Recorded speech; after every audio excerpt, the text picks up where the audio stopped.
Hello, everyone. My name is Kimberly, and on today's episode of Roots and Curls, I'm going to be talking about substrate.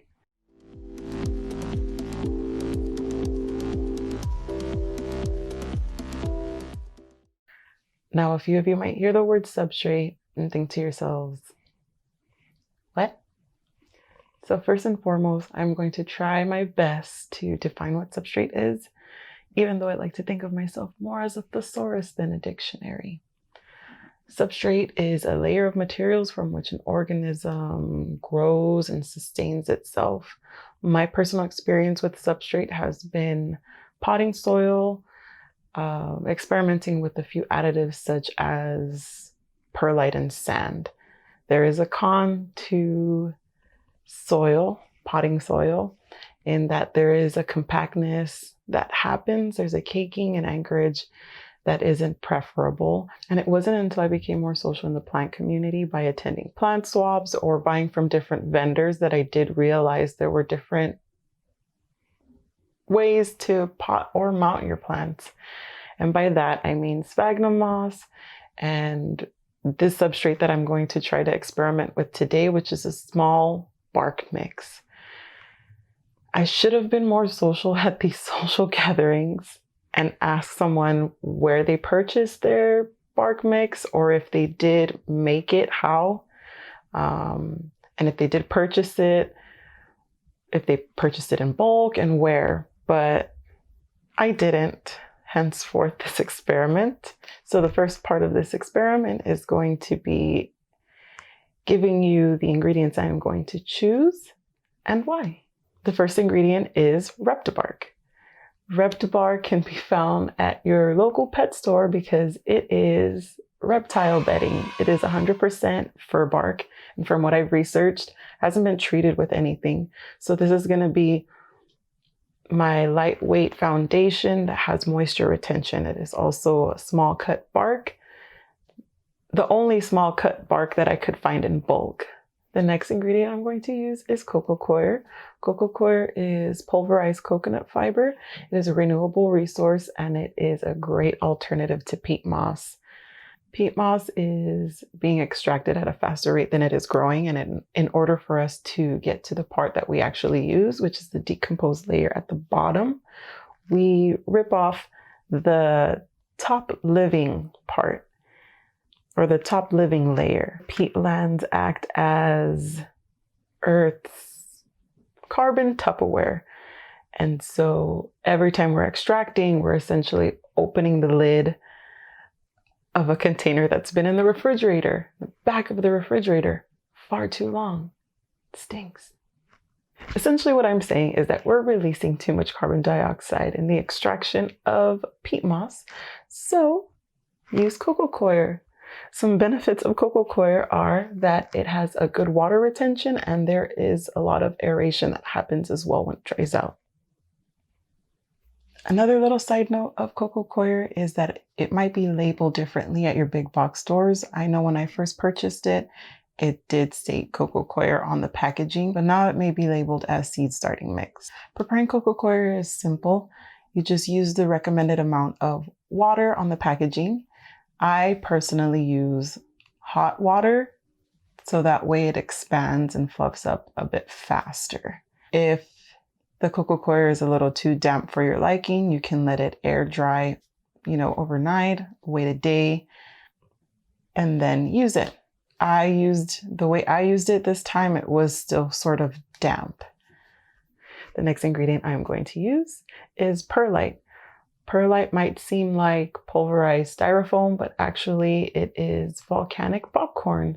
I've read it described as such because it is volcanic rock that has been heated up rapidly in order to be made porous.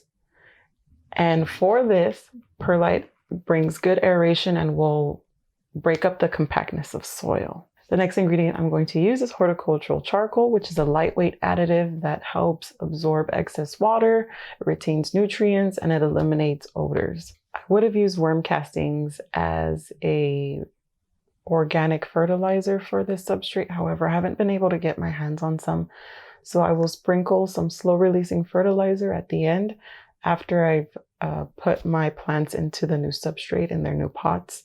Sprinkle some like that. I will be using 8 cups of Reptibark, 6 cups of coco coir, 2 cups of perlite, and 1 cup of horticultural charcoal.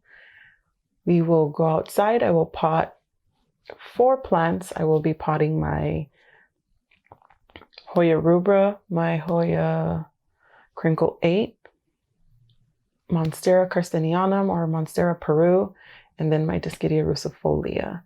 And then I will show you my first batch of plants that I started this experiment with about 3 weeks ago and give you an update on those. So let's go.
But it is a blistering 97 degrees out here. So let's go back inside and I'll show you the progress of the first batch of plants.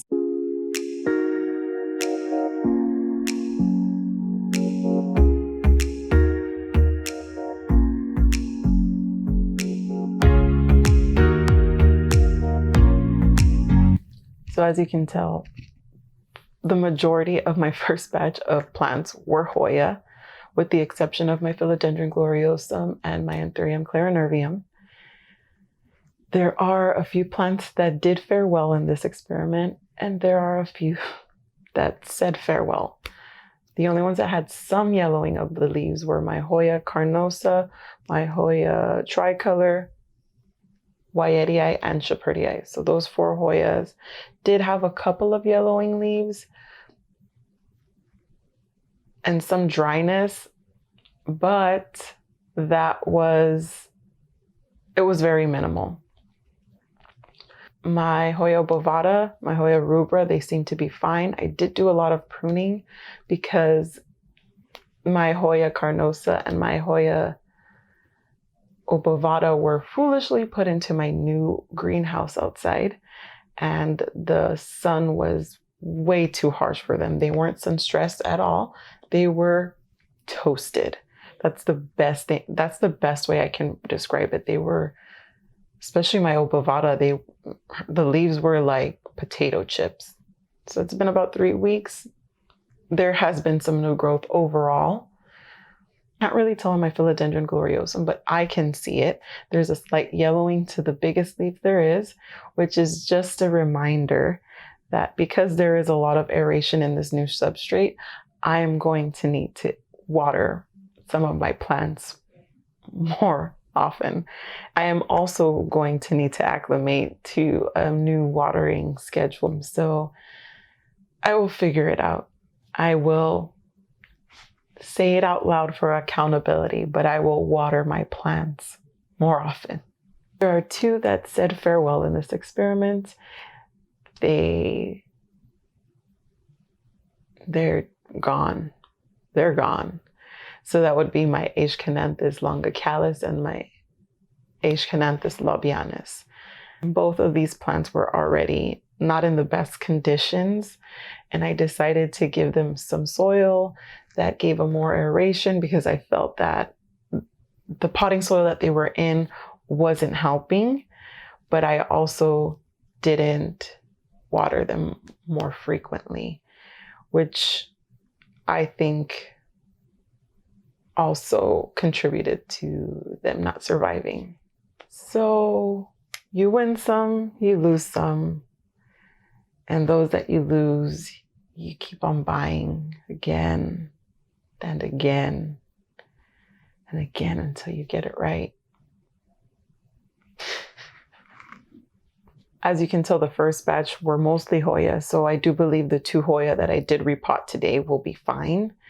But if anyone wanted to see an update on my Monstera carstenianum or my Dischidia rucifolia, I will be more than happy to share an update if that sparks anyone's interest. Thank you so much for sticking around. I hope you enjoyed this experiment as much as I did, and hopefully it swayed you to go to your local pet store and find some substrate. And if it didn't, I understand. But thank you so much for sticking around. Don't forget to like and subscribe, and I will see you next week. Have a nice day. Stay safe. Bye.